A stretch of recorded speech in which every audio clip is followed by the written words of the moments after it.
And we are Welcome. on verse 42. Yes, thank you. Baruch atah Adonai Eloheinu melech haolam asher kitshanu b'mitzvotav v'tzivanu la'asok b'divrei Torah. Amen. Thank you. So we are truly, I don't know if this is the original rags to riches story, but it sure is amazing how overnight things changed very much. So let's go to here. We'll take a look. And there it is. So verse 40, you say, Lauren. Let's go to 40, verse 42. 42. Then we Yeah. are. And if I had a marking there, it isn't there anymore. So, Well, you erased it because you didn't thought it was too big. right. But then I tried to put in something. Maybe I'll have to count that as the marking. Vayasar paro et tabato me'el yado. Pharaoh removed the ring from his hand that was on his hand. Vayiten ota, and he placed it al yad Yosef, on Joseph's hand. Vayalbesh oto bigdei shesh, he clothed him in in clothes of linen. Vayasem revid hazahav, and he placed the gold necklace, or a gold, yeah, I think it would be the gold necklace, al savaro, around his neck, on his neck. So, all outward signs, right, of royalty. Check Rashi on this. Vayasar paro et tabator. Pharaoh removed his ring. Netinat tabat hamelech or netinat tabat hamelech, the placing of the king's ring, the ring of the king, who ought lemi, it is a sign, lemi shenotna lo, to the one to whom he gives it, liot sheni lo ligdula, to be second to him in power and authority and greatness. Excuse me. I love the next little comment, by the way, because I think many of us, if not all of us, have heard of Egyptian cotton or Egyptian linen in this case. Bigdei Sheish. Davar Chashivuthu b'Mitzrayim. It is considered something very good, very important in the land of Egypt, in Egypt. So it was known for the quality of this fabric of Egyptian linen. Revid, unusual word here, not a common word. Anak, it refers to a chain. Al shahu ratzuf b'ta'baot, because it is linked with rings. Parui revid, and for this reason, it is called a revid, and revid means to link or to join. And now he gives other examples in the Tanakh of the use of this word revid. So that refers to joining, putting together, something like that. I'm going to say it's Ravadati Arsi Ratsa. So I don't know if the verse goes on with that, but I think this is his translation. Ravadati Arsi, I have decked my bed. Ratsafti. So in other words, I've put something to cover it up. Arsi. Martsafot, with blankets, something like that. It says Or rows of ornaments. oh, really?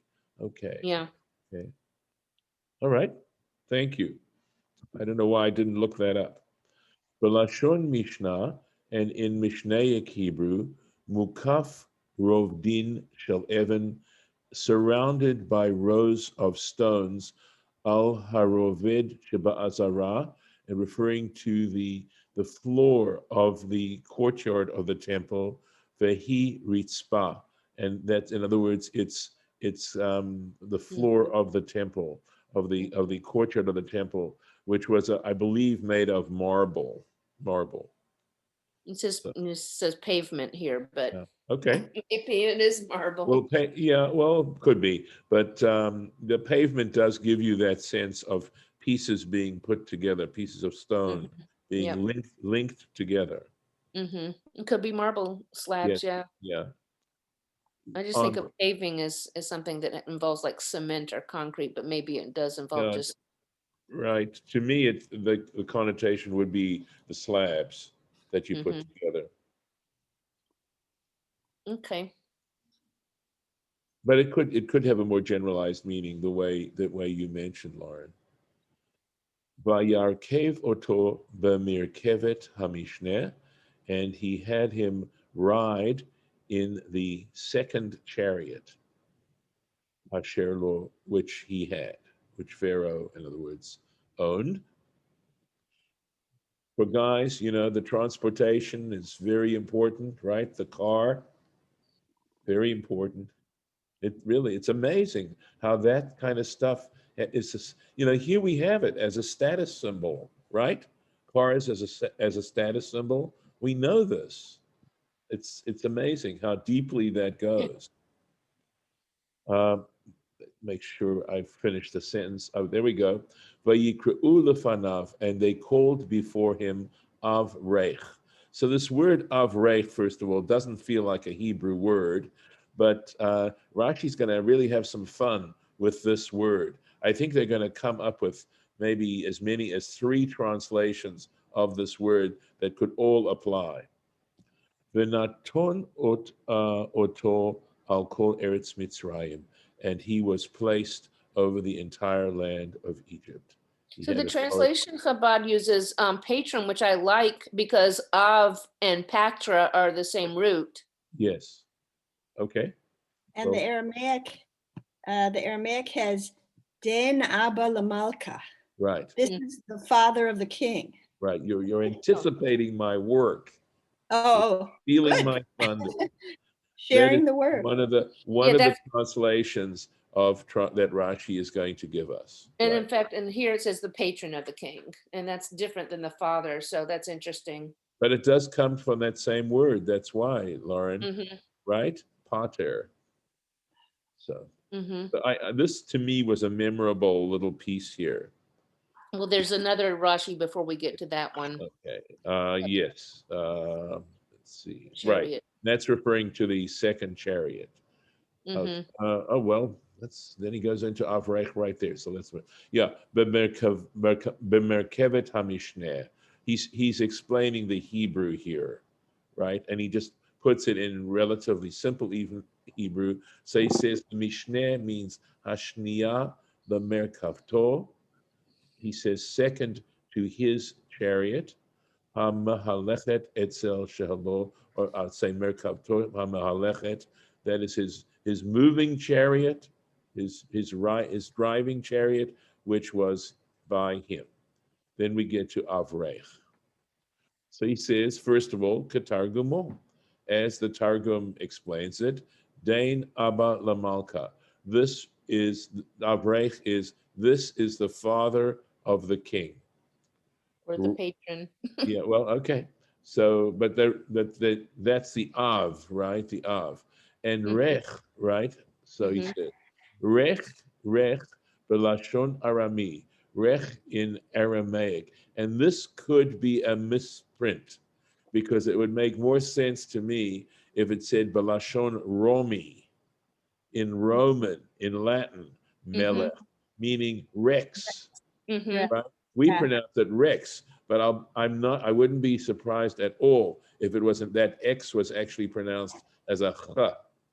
And of course, we have Reich in German from Hmm. Yeah. Latin. And maybe the Aramaic borrowed, you Maybe, know. but that's a big jump, right? I mean, Or it's maybe true. it was We have Indo-European. It sounds like Indo-European could have been, as you said, Latin or Persian, maybe. yes, yes. But it's saying Arami and Aramaic. So how do you want to explain that? Because Aramaic is a Semitic language. It can, but the, And it's true. We've imported a lot of Greek words into Mishnaic Hebrew because it was a cultural, a cultural joining. But Greek is, I'm going to guess, Indo-European, and because Latin also shows some connection to Greek, I believe, Yeah, they're both as Indo-European. opposed to Semitic, as opposed to But Semitic. But Greek has a different word for king, although Yes, I don't know. But Persian is also Indo-European, right. and It's not Semitic, right? It's not related to Arabic, right? no, not at all. Okay. Um, Behashutafin. That's the a Talmudic tractate in Baba Batra. And the only reason I can tell you that is because I looked at Safaria. I can't, I have to confess. This is the quote, Lo recha velo bar recha, not a noble nor the son of a noble. And there's, of course, the word reich. Uvidivrei agada, and taking an agadic approach to this, and this is the Sifrei in Dvarim, Darash Rabbi Yehuda, Avrech. Why was he called Avrech? Ze Yosef. It refers to Joseph, Shehu Av B'chochma, because he was a father, a master in wisdom, Barach B'shanim, and fresh in years. Amarlo ben Dormaskit said to him, the son of a woman from Damascus, Ad matai ata ma'avet aleinu, till what point do you corrupt for us or twist over us et haktuvim, the scriptures? Ein avrech, this is a dramatic debating moment. Avrech, the word avrech simply means ela lashon birkayim. It comes from the word birkayim, which means knees. Shakol hayu nichnaim lefanav, because all would have to bow before him. So in other words, they called before him bow, right? I don't know how many of you are familiar with the Mikado, but one of the first introducing the high executioner, I think they sing, bow before the Lord High Executioner. Bow And his down, bow down. daughter-in-law elect. Yes, right. That's right. That was that. Yes, that, referring to her as well, mother-in-law elect. I love it. All right. The Yotzin tachat yado, and they are able to go out. They come out under his power, under his control. Ki'inyan shene'emar, as in the same way as is stated, v'naton oto v'gomer, and he placed him over the whole land of Egypt. So he even says, it's connected to the rest of that verse.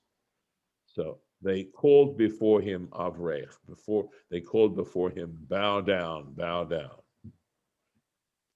All possibilities, and who knows, listen, this is written, right? And all these these three different interpretations, I wondered to myself, was that in fact intentional? Since this is a written piece, and they're playing with language here. Yeah. I think it's interesting that whoever Ben Damaskit was saying, stop distorting the language, right, to Rabbi Yehuda, who was actually doing something pretty common, right? Yes. Isn't it the kind of thing that the sages would do a lot of, and say, well, we've got Av, and that means this, and we've got Rech, which is like Rach, and then they do that all the time. distortion. Hold on one sec.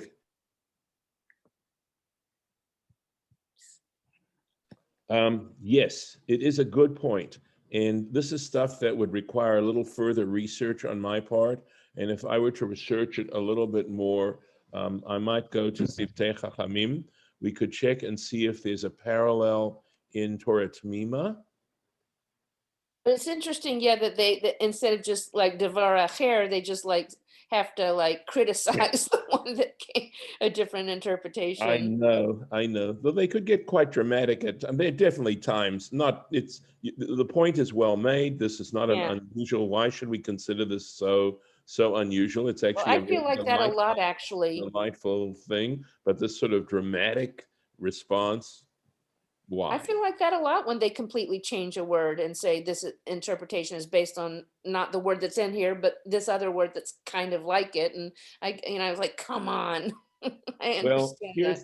Okay, I have read, and it may have been in fact in Torah T'mima, in his interpretation, his stuff below the line, where he talks about four-letter roots. When you see a four-letter word, uh, one suspects that it's not a Hebrew word, that it does not have a Hebrew origin to it, that we know that Hebrew is based essentially on triliteral roots of three letters.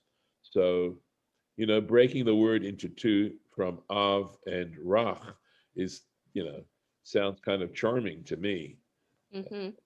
I think also, as you sort of read this more and become more and more familiar, and this may happen as part of aging as well, as you become less literal and requiring literal translations, and you recognize the approximation of language, that language is a medium that works very often in an approximate kind of way, which is why in legal, when it comes to legal matters, you jump through hoops of circumlocution to make sure that there's no other possibility of understanding that particular concept or whatever.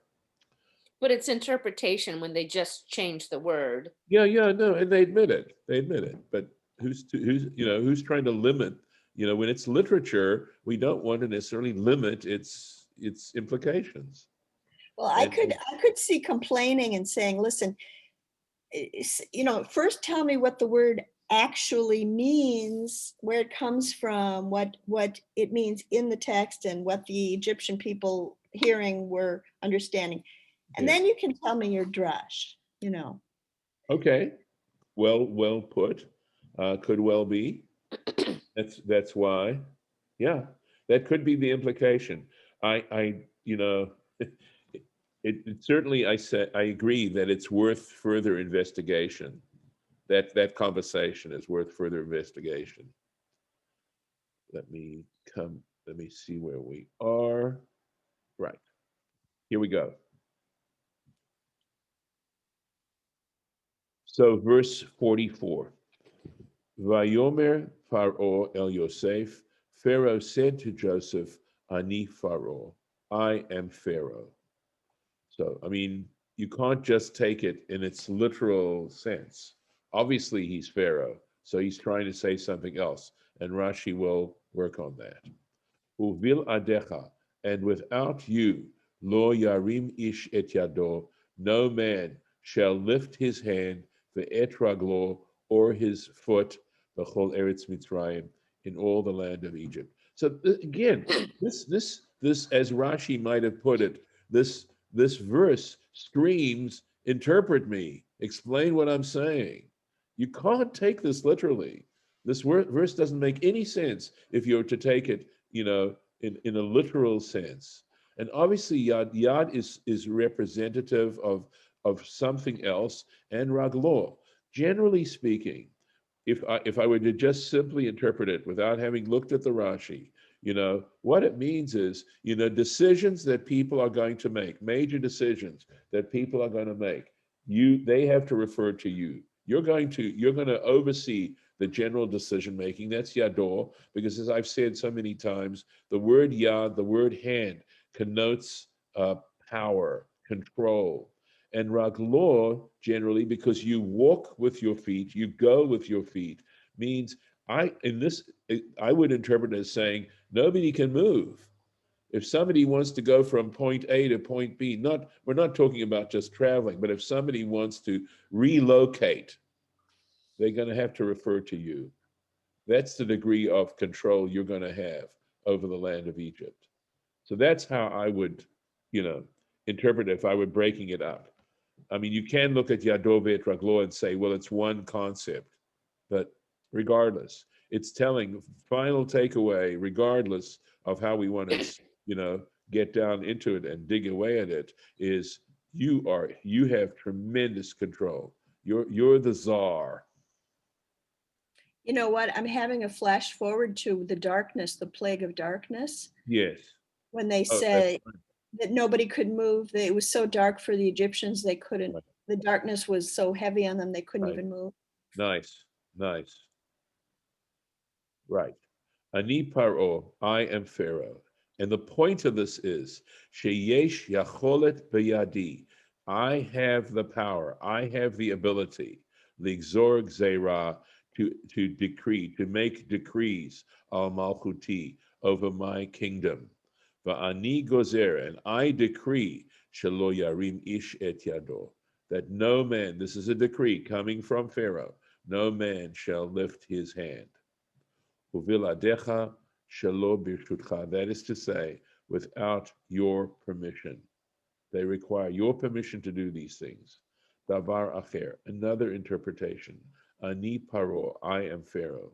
Ani heye melech, while I am the king, I'll remain king. Uviladecha v'tzitra, and but without you, while I am king, without you, v'zed dugmat rak hakisei. And this is an example, specific example of when he says rak hakisei, only the throne, in the throne. Et yado ve'et raglo, he says his hand and his leg, ketargumo. So let's take a look at the Targum. Well,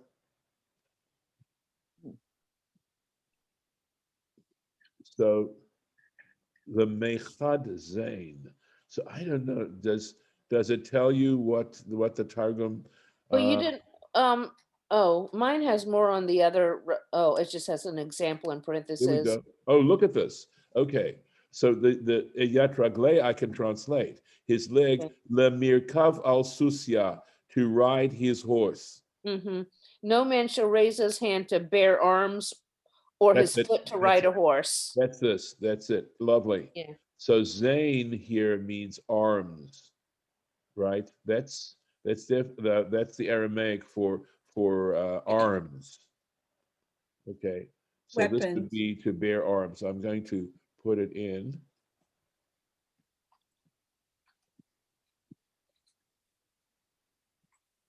What program are you using? It's preview. Nice. Yeah. So it allows me a whole bunch of little editorial things. Of course, that's what just happened now is problematic. It It's the does. Macintosh default for pictures and Right. PDFs. It is. Yeah. Nice. But I'm it should sold. be bear. It should be BEAR. That's right. You're paying Good thing- attention. Good- You're Unless good you're thing you talking made about this. I'm sorry. bear I'm arms. That's right. awful. Forgive me. It's okay. I didn't understand the second Rashi though. He says, "Ani paroshi yesh yocholet." The Biyadi. first one. Yeah. There's going to be ligzor gzera al malchuti v'ani gozer shelo yarim ish et yado Right. v'aldecha shelo birshutcha. Without, okay, so that was the first one I got. But the devar acher, ani paro, ani eyeh melech, Yes. v'aldecha v'gomer, Mhm. v'zeu dugmat rak hakiseh. I don't understand Right. that, Rashi. So this one okay. has Chabad goes into it a little bit further. It says, I shall be king, and besides you, etc. This is parallel to only with the throne from Genesis Rabbah. Although I give you the exclusive Correct. power to raise your hand and foot, as explained below, I am still the supreme ruler over the land. That's Right. what. Right. I'm not subjecting myself to you. Right. You still have to answer to me. So it's also, at the same time, while he's saying, I'm giving you this supreme power, nevertheless, I'm supremer. I think that's that's sort of the implication there. Okay. Yeah. All right. Here we go. Another little piece here. Again, some foreign words coming in. Vayikra Paro Shem Yosef. And Pharaoh called Joseph's name, right? Again, a name change is so significant. We know this, right? It captures the sort of karma of the person. Safnat Paneach. Those do not sound, remember again, four-letter words here. So could be Egyptian, we'll see. Vayiten lo et Asnat bat Potiphera, and he gave to him Osnat, daughter of Potiphera, Kohen On, the priest of On, the Isha, as a wife. Vayetze Yosef al Eretz Mitzrayim. And Joseph went out over the land of Egypt. So we'll deal with little pieces. I don't know if I can get to Potiphera at this point, but doesn't that sound like another name you're familiar with in the story? Potiphera, yes, us not, yes. Sounds like Potiphar. We haven't gotten Mhm. Potiphar. So maybe tomorrow, since it's already 7:58, we'll deal with that tomorrow. Safnat Paneach. Mefaresh Hatzhunot. The one who explains things that are hidden. Ve'ein lefaneach dimyon bat mikra. And the word paneach, all right, is a what do they call it? When you only find it once in scripture, there's a term for it. Hapax legomenon, is that what it is? That's it. That's it. Yes. Hapax legomenon. Whoa, that's a long word for that. Yeah, well, paneach is the word, it's a description. You know Greek, what can I say? No, hapax legomenon is a long Legomenon. word. Legomenon, Hapax, right, it's right, two words. Hapax is one, I think. right. And And legomenon. I would guess that it's related to the word Yeah. logos or something like that. Maybe not. But in What- modern Hebrew, we say lefaneach means like Yes. to decode. That's right. Because he's able to decode dreams. And that's why he was known as that. And this is where it comes from? Yes, I would think. Yep, Well, so it's God also literally, it likes says his something faith, being but said there we go. once. Huh. Mhm. All right. We'll stop then- there today. Hapax as opposed to dis, tris, or tetrakis legomenon. Oh, wow. So Well, that's 2, these 3, or sounds 4 was times two, mentioned. right. Interesting. All right. Okie doke. All right, we are done for today. I am going to stop the recording, stop the share, Yeah, tomorrow's Rashi's interesting. stop the recording, and